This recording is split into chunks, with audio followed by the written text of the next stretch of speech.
ভোটে ভরাডুবি হয়েছে, দল খান খান হয়ে গেছে। এবার মমতাপন্থী তৃণমূলের মাথার ছাদ নিয়েও কার্যত টানাটানি শুরু হয়েছে। কলকাতায় ইএম বাইপাসের ধারে তৃণমূল ভবনের দুটি তলায় তালা ঝুলিয়ে দিয়েছে মালিকপক্ষ। বাইপাসের ধারে এই বাড়িটি গত কয়েক বছর ধরে তৃণমূল ভবন নামে পরিচিত। ভোটের আগে এখানে ঘন ঘন যাতায়াত ছিল তৃণমূল নেতাদের। এই বাড়িটি মডার্ন ডেকোরেটরসের মালিক মন্টু সাহার। তার দাবি, করোনার সময় 1 বছরের জন্য এই বাড়িটি ভাড়া নেয় তৃণমূল। 2022 থেকে 2023 এই 1 বছরের জন্য চুক্তি হয়। বলা হয় নতুন তৃণমূল ভবন তৈরি হয়ে গেলে এই বাড়িটি তারা ছেড়ে দেবেন। পরে সেই চুক্তির মেয়াদ বাড়ে 2025 সাল পর্যন্ত। অভিযোগ, তারপর প্রায় 1.5 বছর কেটে গেলেও এখনো বাড়ি ফেরত পাননি তারা। মেট্রোপলিটনের ওপরে তৃণমূল ভবন কার, তাকে কেন্দ্র করে রীতিমতন বিতর্ক দানা বেঁধেছে। মালিক পক্ষের দাবি 2026 পর্যন্ত তৃণমূল ভবন ব্যবহার করার জন্য তারা চুক্তিবদ্ধ হয়েছিলেন, কিন্তু আর নতুন করে কোনো চুক্তি হয়নি।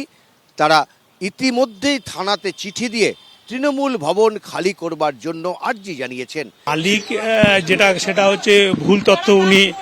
উনি জানতেন না উনি হচ্ছে এগ্রিমেন্টার কপি হয়তো নেননি তখন। আমাদের তো এগ্রিমেন্ট অলরেডি আছে 2027 পর্যন্ত, তাই আমরা এখানেই আছি। বাড়ি ফেরত পেতে ইতিমধ্যে প্রগতি ময়দান থানার দ্বারস্থ হয়েছে মালিকপক্ষ। তাদের দাবি, তৃণমূলের সঙ্গে 3 তলা ও 4 তলা ভাড়া দেবার কোনো চুক্তি হয়নি। এই পরিস্থিতিতে মঙ্গলবার এই দুটি তলা থেকে সব আসবাবপত্র বের করে দিয়ে সেখানে তালা ঝুলিয়ে দেয় মডার্ন ডেকোরেটরস কর্তৃপক্ষ। ওর তার ছাদটা ছিল, সেটা আমরা আজকে করেছি, মানে রিগেন করেছি। ওটা আমরা নিয়ে নিয়েছি, মানে এগ্রিমেন্টের মধ্যে ছিল। ফার্নিচার ছিল, মানে প্রপার অফিস ছিল। এবার ওগুলো ঠিকঠাক করে রং টং করে আমাদের একটা কিছু আমরা করবো। আমরা আমাদের যেগুলো ছিল সেই পোর্শনগুলো নিয়ে নিয়েছি। আমাদের এগ্রিমেন্টের মধ্যে যা আছে সেটাই আমাদের আছে।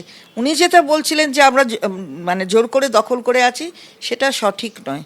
তথ্য বলছে যে 31শে অক্টোবর 2027 অবধি আমাদের এখানে আমাদের যে রেন্টাল পোর্শনটা আছে সেটা, সেই এগ্রিমেন্টটা 31শে অক্টোবর 2027 অবধি ভ্যালিড আছে।